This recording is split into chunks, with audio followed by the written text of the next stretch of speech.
What exactly is a TSP and how does it differ from traditional MSPs or managed service providers? As companies consume more and more systems and services, the need for efficient management becomes critical. Enter the tech service provider. But with business tools scattered and efficiency on the line, how do you bring it all together? This is where TechGrid steps in. Today, I'm speaking with Phillip Wegner, founder, CEO, and the driving force behind TechGrid. We're going to be talking about how they're reshaping automation as a platform in IT service management for the TSP, turning the chaos of scattered tools into a unified, streamlined operation. This is episode 88 of Great Things with Great Tech. Don't forget to head to YouTube at GTWGT Podcast or on all good podcast platforms. Hit like, subscribe, follow to get all past episodes. And now, episode 88 with Phillip Wegner from TechGrid.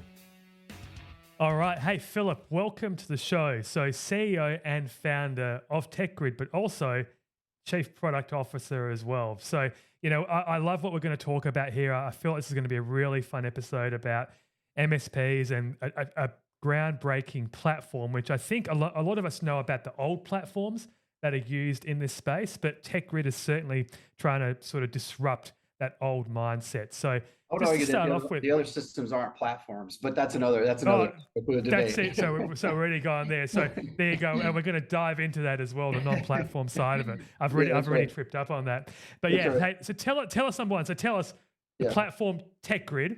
yeah, What is TechGrid? yeah. So we're a software company, and we're connecting businesses that are buying technology with the service providers like MSPs and VARs that are providing the technology to them. And then we're also connecting the partners that work with the MSPs and VARs, and these are like the OEMs, the distributors, the financial service providers.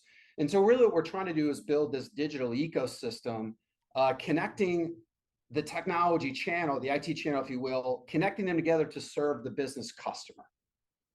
Right. So TechGrid doesn't necessarily replace existing tools, but it's basically bringing everything together in the one platform. Yeah, Get that right as well. yeah, there To you go. basically make things more efficient Yeah. for the MSP, which effectively translates to the customer and the tenants as well, right? Yeah. So the funny thing about the industry today is, the IT channel, which is where businesses consume, technology, has been around for 45 plus years.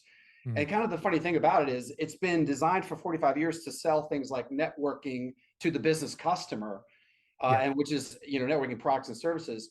But the actual infrastructure that's running the IT channel is completely fragmented. So things like digital connectivity to distributors and things like digital connectivity to manufacturers, all those types of things aren't connected. And so our first kind of task is, how do we tie all these companies together so again they can serve the business customer.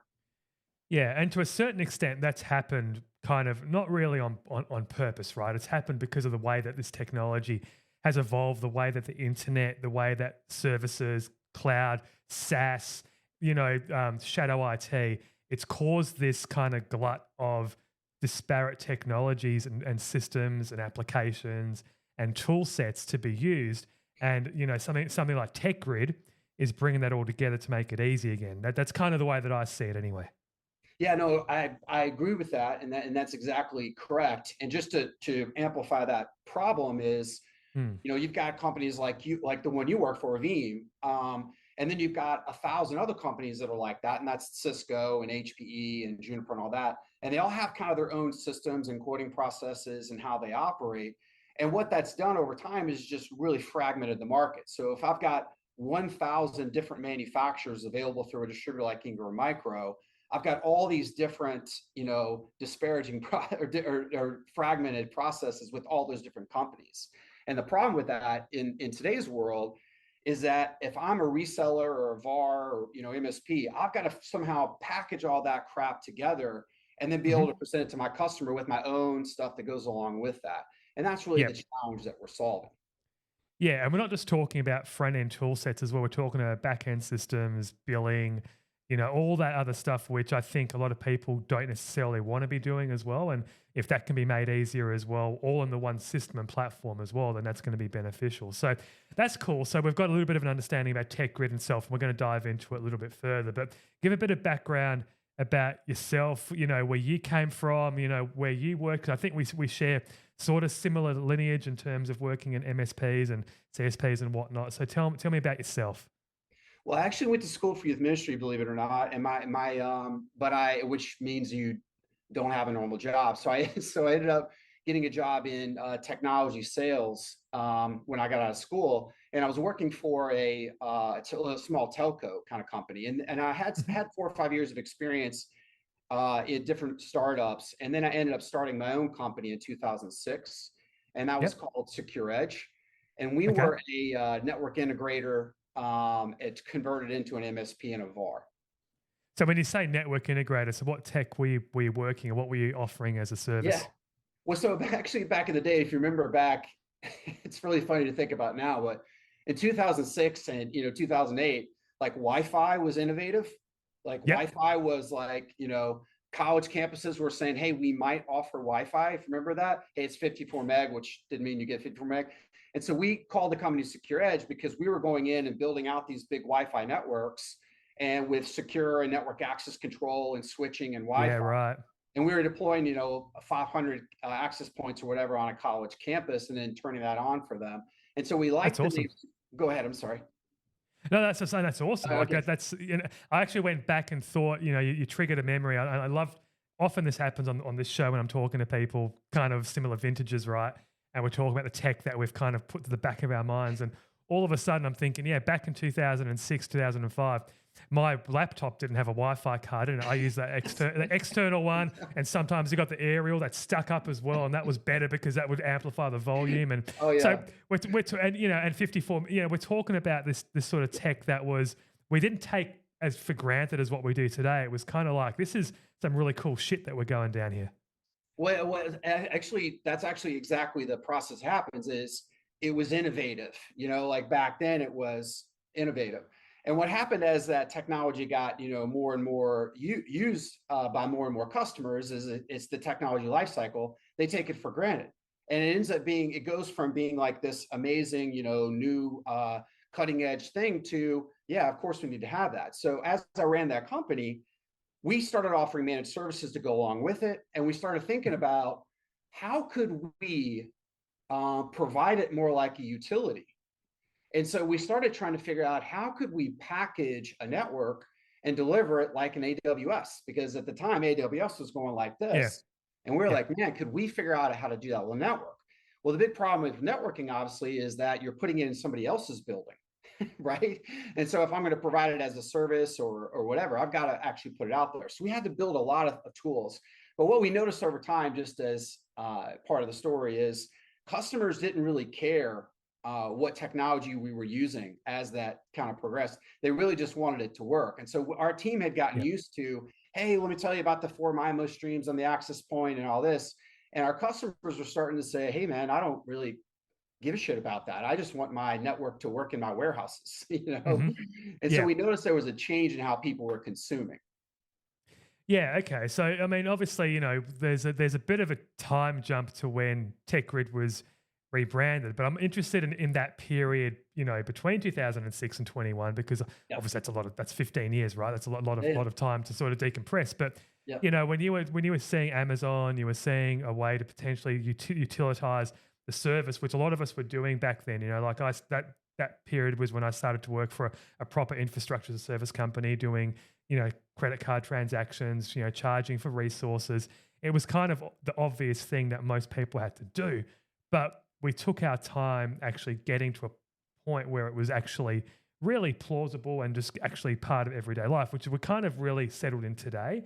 So I'm interested in those early 2010s. What did Secure Edge look like? What was the company doing and evolving into? How big was the company getting? Were you getting salespeople? Were you building out SE teams? And, what Yeah. did it look like? Well, actually, it's really funny to think about like how the timeline is now, and it all just makes sense. But back then, what we were trying to do is we saw AWS and Azure and all these other systems, and we said, oh, this is really awesome. You could literally log into AWS, press a button, and deploy an instance in a data center in Virginia. That's amazing. And so we started looking at like, what's our customer experience? And it sucked. Like, they couldn't buy anything from us. They couldn't do anything from us. And so we started trying to build this customer portal where the customer could log in and consume from us. And on the back end, we were using like traditional PSA software, traditional Yep. ITSM software, traditional CRMs. And we were trying to build this kind of customer portal on top of this old infrastructure. And we couldn't Yeah. do it. Like we tried Yep. with, the major vendors, and we tried with, Salesforce CRM and all that. And so we spent like lots of money, and probably 3 years just trying to build software on top of this kind of old infrastructure. And finally, uh, one of my product managers came to me and was like, "Hey, man, we're gonna have to build the middleware. We're gonna have to build this thing in the Mm. middle." And I was like, "I don't want to. You should never say that again, because that's the dumbest thing I've ever heard. That's impossible. It's too big. There's no way we can do it." Yeah. And he was right, and we ended up doing it. So yeah, so obviously before that, you were kind of almost like you had a control panel, Yeah, effectively speaking, and you were tapping into elements of an yeah, API, or maybe it that's wasn't exactly even right. an API back then. Maybe it was something more primitive back in the day. So you guys were kind of struggling with monolithic type of structures, bringing it into a control panel, and really all you're doing is fronting the same problems, Exactly. effectively. You know what I mean? Yeah, If I can put it there, yeah, yeah, having gone through a few of these iterations yeah. myself, I understand that, when you're looking to develop feature sets for a control panel, yes, you're limited by what you can get out of the thing you're abstracting. So for you to basically make that more efficient, you've got to build something in the middle. There's the Yep, middleware, and yep. basically enhance it. And I think from that perspective, when you start to get, I'm kind of foreshadowing maybe a little bit, but when you get that sort of experience, you go, do we really need all of that? And can we do this ourselves? And now the game's changed, because now we're actually interfacing in a different way. And we're going to talk to those guys, and they're going to come to us instead of we go to them. Right. Well, so it took us a lot of angst, if you will, to make that decision. But once we made the Mm, decision, we ended up acquiring a software company to do it. And it was a company right. that I knew about, and the core team that we purchased had came from a startup that was sold to Facebook for Oh, okay. hundreds of millions of dollars, and that's where we got this core team from. And that was really the turning point, because they understood microservices, they That's understood interesting. how to build the infrastructure. They understood how to make it secure. They understood multi-sided platforms, and we needed somebody with that expertise. And so it was like kind of like this many years of understanding the business and frustration with existing tools, because I was actually the administrator on all these different PSA software platforms and CRMs that we were using. Yep. And then when we combined this kind of business experience with the ability to build anything, that's when we really started building the platform as we demonstrate for people today. Yeah. So, I mean, so before that acquisition, it was basically, yourself and a couple of the people that you had in there trying to sort of, how did it evolve? I'm always interested in how that, how did you find those initial, programmers, developers to be able to build your stuff? Or did they kind of accidentally fall It into that was sort of, a so it's really hard, and actually we went through several iterations. So we tried hiring contractors on like Upwork and things like that, and that didn't work very well. Then we tried yeah. to do like an outsourced software development team where we contracted Hmm. with a development firm overseas, and they did that, and that didn't work well. Now, that doesn't mean that can't work, because that model does work in a lot of scenarios. But Yeah. we ended up just being like, man, we need our own team that only works for us. And we had an opportunity to acquire a company from somebody that I'd met through a friend, and we did Mm, it. And that's okay. the other thing that I would just, if I'll go there just for a second, just to, if you're ever considering buying a company like that to build software, what we did is we put them under a period of time, let's say 90 days, where we did like a try it, buy it, where we're like, hey, this is what we want to build. Can you guys build this? And if you Okay. can, we'll buy you. Oh, Um, yeah, I like that. It's a challenge. it's a Yeah. try it and buy it. Yeah, because it's Yeah. a lot of software development, as you probably know, has a lot to do with the team members that you got on the team, and how Yeah. you interact with each other. And so if your CTO, is hard to work with and can't, put stories and stuff like that correctly, in Jira and things like that, you got a lot of like challenges. So I wanted to figure out, could we work together? And that's really what we did. That's really interesting. concept there, and I'm sure it gets done a fair bit in now that I think about it, that's quite a good way to do it, right? Like to make sure, how do you know how these guys are going to be good, and how do you know that you're going to, if the purchase that you're making is in a good way, at the end of the time, because they might actually be, to quote the words that we're using, a bit of dog shit, right? They might not be very good together and might not Yeah. develop, and then you've wasted your money, and then what do you do with these people? It's interesting, right? And I think larger companies can potentially absorb that. But Yeah. if you're a smaller company, it's a big risk, and you kind of, it almost like it's a make or break type of scenario. Um, Talk a little bit about TechGrid's innovative solutions as it is today. I know we're jumping a little bit, but I want to kind of talk about MSP land and TSP land, as it stands for you and how you see that, because you've been in that. But just give us a little bit of an overview of, what is TechGrid, the marketplace, the digital workflows, the commerce tools. Yeah. How does it all come together and do its thing?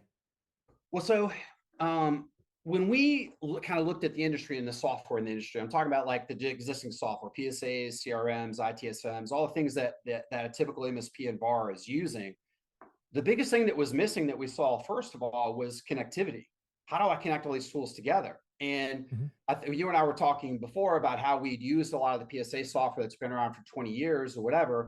And a lot of those tools are still functional and still good for the most part, depending on what kind of function you're doing with them. But they're really kind of like these dated architecture, if you will. Like, for the most part, it's typically, it's hard to connect to it. It's not real flexible. And if you look at like modern systems, they're API first. They interconnect to everything. And so the first thing that we built is this marketplace functionality. And by that we mean to connect any tool and any partner that you're working with, because it's not good enough just to say, yeah, I can interact with a CRM. I actually Yeah. need to interact with Ingram Micro as well. I need to be able to talk to TD Synnex. I got to tie these partners together in one interface. And so the first thing we built is that marketplace functionality. And then the second thing that we built was digital workflows. So when we were trying to build this internally, we took all the things that we learned in the MSP and VAR business, and we said, what's the sell process look like? And it was a 10-page workflow chart. It was a 40-foot Yeah. whiteboard, Yeah. then a 10-page workflow chart. And we tried to take those steps and digitize them. And I'm going to come back to that. And then the third thing that we built is we've embedded financial services into the platform. And we did that because we believe the whole industry is moving to an as a service, a consumption-based model. And so we Mhm. had to like really embed finance into the entire platform. Sorry for rambling there. No, that's not. It's important to understand, because those three key components Yeah. are what makes you innovative and successful today, as per the research, right? So, and I think, to go back to an earlier point about the evolution of the MSP to a TSP, and so we're talking about technology service provider as opposed to Yes. managed service provider, right? And that's interesting. And TSP probably isn't as well known as a term Yeah. just yet, but I feel like it's going to be what we use moving forward. So I am interested in the reasons why you built the marketplace, Yeah. e-commerce and the workflows. You built those for a reason. And I feel like you built those because in your journey, you understood what the evolution of an MSP Yes. was in Yep. 2006 Yep. versus 10 years later in Yep. 2015. And what we're seeing, God, like we're talking about 10 years after that now, 2014, right? So take us Yep. through Yeah. your Yeah. thought process and and how that's evolved. Yeah.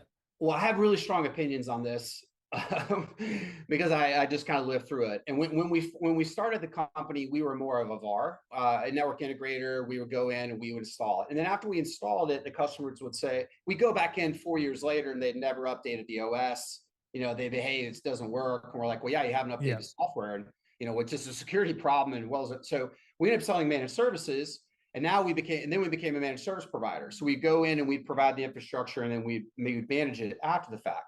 And then the evolution past that was, hey man, can we just pay a bill? And can you just make this stuff work? And so you end up being an infrastructure as a service provider. And in the industry, it's kind of like when it started, it ended up fragmenting into VARs. I'm a VAR, I'm a solution provider, which means my business is primary resell. And then the MSPs were kind of like, yeah, we're too good to resell. We don't care about the technology. We're just going to manage it. And Hmm. both approaches, I think, are emerging because of what the customers are saying.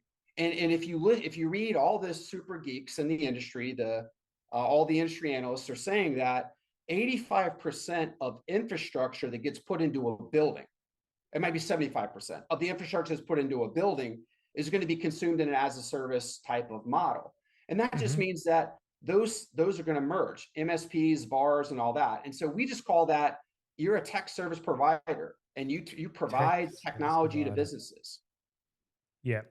Yeah, I was thinking about this. I was in China a couple of weeks ago, and they were in a serviced office out there in Beijing. And I remember I went to get a coffee from the coffee machine, and I went to work it, and I couldn't. The buttons weren't working. I'm like, "What's going on here?"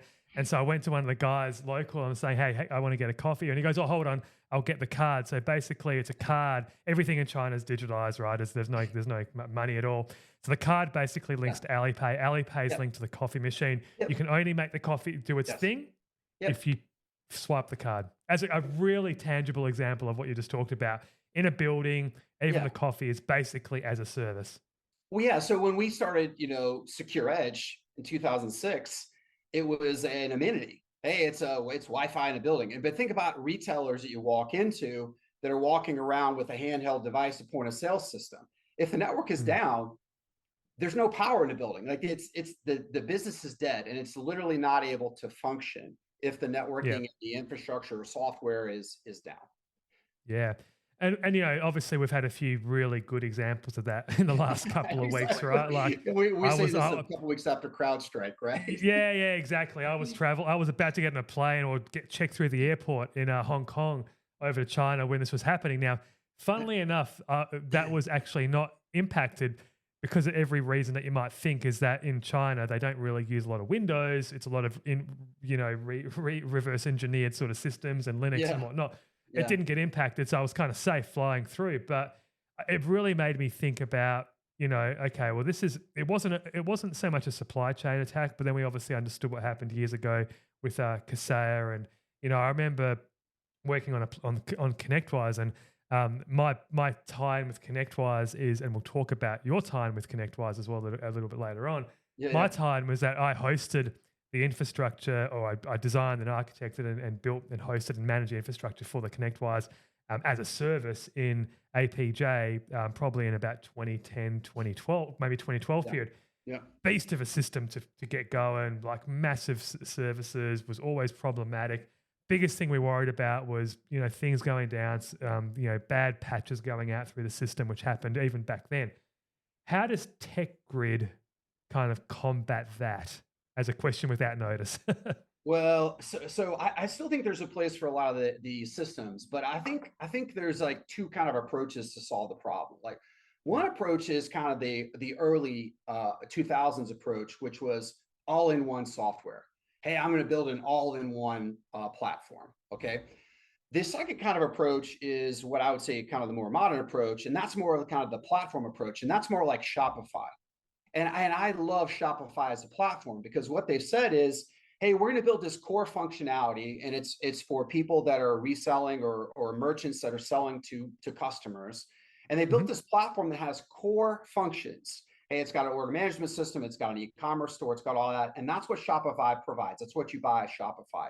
But then there's 10,000 apps in the App Store, and you can customize it however you want. And Yeah, what's so amazing about that is you can, the average Shopify store has 20 apps, or inside, or at least that's what an industry guy told me. That's amazing because they've made mm, all this interoperable, and that kind of like just platform thinking doesn't, I believe, is not existent in the IT industry, which is kind of funny because we're the industry selling technology to businesses. yeah, That's yeah. what we're setting out to. And I totally get the faux pas at the front in terms of, correcting me on the platform, because it's true, right? Like, I think of a platform as a bit of a platform slash framework, but the platform there, I think, and again, I've been in China recently. I'm looking at WeChat. I'm looking at Yes, Alipay. yes, Alipay, you log into, and you've got Didi, the ride sharing app in there. You've got all these apps that you can use within what is the app, but the app is actually the platform. yeah, Then the developers, the companies can basically go in there and almost consume it like an operating system platform to do what they want to yes, do out of it. yes. Again, Mark, depending on at what level you act. So Yeah. that's tech grid's kind of mantra there, right? In terms of when you're looking at all the stacks that you've got available there in the marketplace, a company might use 5 of those, and you're just basically bringing it all together into one platform to use, but not just from a Yeah. consumption perspective, with Yep. the afterthought of billing and metrics and everything afterwards at the same time.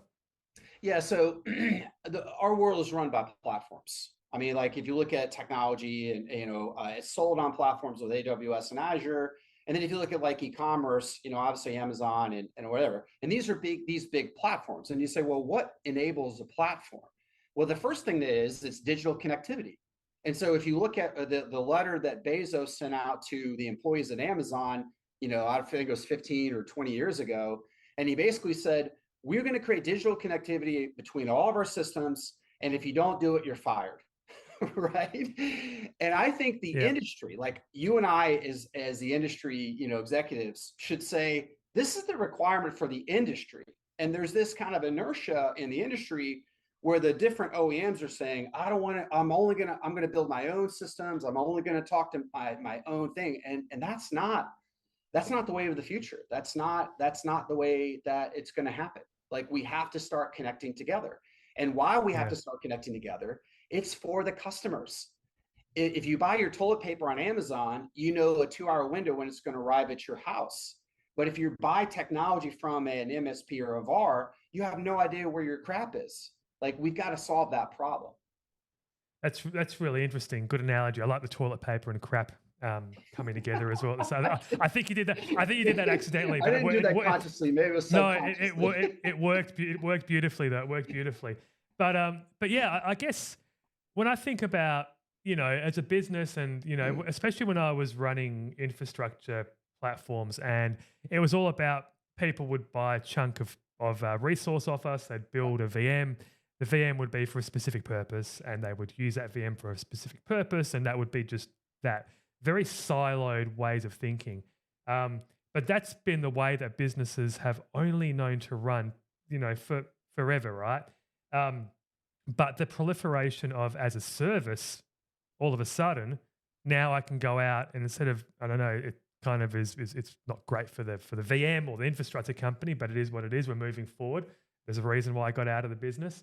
But I think now people are been going to go, okay, well that VM, that cost me X amount of dollars per month. It got me this, but I was only using a small chunk of it, and I've got all this wastage. I don't really know that I've got that wastage, but I have, and it's just not good. So now I'm just going to go buy a bit of this and a bit of that, and that's going to do it, and it's going to cost me 1/10 the cost. Right. But because of that, we've seen a distribution of systems, and I think this is the problem that you're trying to solve, right? Is that if that's going to be the way, there has to be something from a customer perspective, from a business perspective, that can be managed in one simple solution. Yes. Well, so let's. You're very technical, and most of the people probably listen are geeks like us, right? Mm. But the business customer is not a geek. Like they own a Yeah, company, they don't know that's about data lakes and hypervisors and shit. They don't care. They just want it to work. And what we have to do as an industry is we have to start building solutions based on what the customer wants. So if you go to AWS and Azure and you look at the platforms, they have 200 individual products and services that you can consume to replace the things that you're just talking about. And we have to take like all the things that we're selling and start selling, oh, this is an access point or whatever, and sell a network. Hey, here's a network and it's 10 grand a month for your, building or whatever. And that's what customers want, according to all the, industry geeks. But the yeah, problem with doing that is I've got to buy all these things from all these different providers, combine them all together, and then add my own stuff and package that into the customer. And that is super complicated. And then if that yeah. infrastructure is in a building where I might put $500,000 in stuff in there, who's going to pay for that? There's all these big problems that have to be solved that we're tackling. Can I ask, from the point of view of who you're, because ultimately technology exists to Yeah. make us more efficient, right? Yeah. And in that, like we're seeing with the AI boom today, like a lot of worry about people's jobs going, they took our jobs type of thing. Yeah. To quote Yeah. South Park. Where do you sit? Because I traditionally MSPs would pay a bunch of people And people would make themselves pretty valuable within an MSP to do what you just said. Yeah, yeah. Well, so this is a probably whole podcast in of itself, but if you look at the reason that people are doing things and what's consuming their time, a lot of those individual tasks are because we do not have connectivity between systems. And so you're Mhm. doing manual things from one system to another. A simple example is, hey, if I want to go sell $1 million in infrastructure in a building, I've got to go to a system with, HPE or Cisco, design the configuration, and then I got to email that to somebody, and then they got to email it around and then email me a quote. Like that Yeah. takes time, and that's, antiquated and dumb, and a lot of waste in that. If you can just connect stuff together and digitize that process, then you can turn quotes around to the customer. And then that person that's doing quoting is not doing manual entry. They're actually working Mhm. on pricing and margins and things like that. And so what's really funny is everybody's talking about automation, but the first step before you can do automation is you must have a digital workflow. Mhm. Once you digitize a workflow, now you can look at it and go, why don't we just automate that? Why don't we automate the bill of materials creation? Like that would be Yep. really cool. And then you can use LLMs and things like that and apply it into that workflow. Yeah, yeah, absolutely. Because I mean, when again back to working on control panels initially, and what you guys would have been doing in the early days is you would have looked at the manual process to do something with the Yes. back end. You would Yep. have written it down. You would have worked it out. You would have worked out the API calls, the PowerShell, whatever it would have been, and then you would have given it to the devs and gone, okay, here's the workflow. Now let's take that, automate it, and make it repeatable. And every time it's going to be the same outcome type of thing. That's the whole process, right? And I think we've just become that's just grown to normal business practice today. AI's obviously brought that forward as well from the point of view of that's kind of doing a lot of automation now. You trust it or not, that's another story. But I think fundamentally, when I look at what Microsoft is doing with their Copilot messaging, to me, it's all about efficiencies, yes, but then back to your point, what you said about making someone's life more able to do something more impactful and valuable to the business. Like Yes. how do we squeeze more out of the people to be more valuable to the business Yeah. and not have them waste their time? I think Yeah. that's And kind of what we're actually, and I getting think at. what you said there is interesting too, because you said to the business. And so if you look at a lot of the AI models and stuff that are being built, well, they're being built to write code, which is cool. Or they're being built to automate, let's say, network management, which is also cool. But Yeah, there's not really tools being written to automate the business processes because there's no digital workflows. So if yeah, you went to inside an Amazon as an example, well, they don't make manual orders and stuff with vendors. It's all just automated. It just happens. They're not creating an invoice manually every time when a customer places an order. That's all automated. And so once you tie these things together, then the automation really applies. And we're applying it to the business of running the company, not the business of running the network. yeah, absolutely. All right, hey, time's gone very quick. I've got a couple more questions just before we finish off, right? But Okay. yeah, All so right. really exciting, and I Yeah. think Yeah. it's a bit of a sort of foreshadow, but also a complete loop in terms of the funding you secured from Bellini Capital. Now, for those that don't know, Bellini Capital is based Yeah. on basically ConnectWise founder, right? Who I Yep. think what's his name again? Arnie That's gone Bellini. out. Arnie Arnie Bellini. Bellini. Yep. Yep. So founder in I think 1982 or something of Yeah. ConnectWise. Yeah. Holy moly, that I can't believe that. And I think he sold out and had a 5-year no compete clause. Came Yes. out, bam, comes in and goes. I see value in TechGrid. Like, what was the value that he Yeah. saw in TechGrid to give you guys that sort of boost? Well, kind of the crazy thing is I met Arnie at an event where he was a speaker, and he was talking about modernizing the tech stack for the MSPs. And he's been Mm, talking about this since he left the industry 5 years yeah. ago. And he was really the guy, I would argue, that like the grandfather, we call him the godfather of the industry, because he had like one Yeah. of the first MSPs, used his knowledge, and then built ConnectWise and said, hey, if I'm going to scale the business, I need to build this software. And then he sold that software to other MSPs and split it off. And he still has an MSP business, by the way. And then he had Yep. ConnectWise and then sold that to Tom Bravo in 2019. And so when I met him, I assumed that he was just kind of like checked out and on a yacht somewhere because he made a lot of money. Everybody knows that. and he was really engaged. And when I showed him the platform, he was like, we need to do this together. And so he's our major backing. So we had That's essentially awesome. bootstrapped it for the most part. We had a handful of Yep. seed investors, which is ourselves, and some other CEOs. And then Arnie came in and joined the board. So he's awesome. Yeah, that's good. And what does that enable you guys to do? Like, what's the future looking like now? I mean, what's the platform look like in 12 months, Yeah. 24? What's the plans? Well, we're investing heavily in building products. So what are we doing with all the money? We're building. And we're onboarding a lot of technology service providers, and they're giving us feedback on what we're building. And so it's been cool because it's our vision combined with all of our customers are the TSPs, so we're building for them. And so, but there's a lot of things around automation that are coming out that we'll be able to do. And so our first focus is digitizing the entire sell and fulfill process for a solution. And then we're going to be doing a lot of automation on top of that. And then of course, the customer experience, I think, is something that needs to be fixed. And if you look at a $1 billion MSP and VAR, a lot of times it's still not very good. So there's the problems that we're tackling. Yeah, and looking just to sort of put a bow on that as well, the UI, the user experience looks top notch in terms of the platform and how it's designed. So yeah, I think that's a big part of it, right? Like understanding that to make the UX easy, that's like 9/10 of the way there. If you can crack that, then you're going a long way to winning that TSP. So, and just very quickly, like what would you say to any MSP that's out there that hasn't quite gone to a TSP sort of thought process? What would you say to them to basically say, hey, here's a new thing for you to look at? Well, I just think that they have to sell technology as a service. I mean, you have to sell a solution. Everybody's saying that. In order to do that, you've got to have the platform to be able to build that. And obviously, that's the problem that we're trying to solve. But I think if you can solve it and go into your customer, I think you have a big competitive advantage. Absolutely. That's awesome. Hey, this has been great.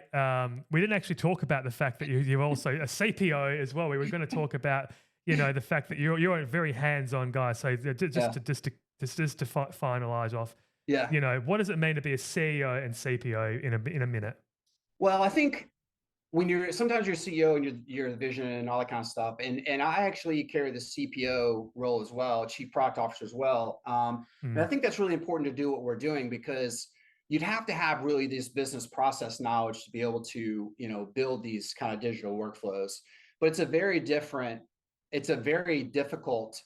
job, but I think very, very important for what we're building. Awesome. Well, hey, thanks a lot for that. I mean, TechGrid seemed like a really interesting company. I think you've got a great opportunity to capture a huge market, right? Because the MSP market, it's not going to change. Like you said, It's just growing more and more. We're consuming more and more products, more services as a service, and we need to make it simpler and more efficient. That's what we're getting at. Business outcome is what's important here. So really looking forward to seeing what you guys are doing in the future. Thanks for being on Great Things with Great Tech, episode 88. Thanks, Anthony. Hey, just as a reminder, thanks for listening to this episode. Stay tuned for more episodes where we continue to highlight companies and technologies shaping our world.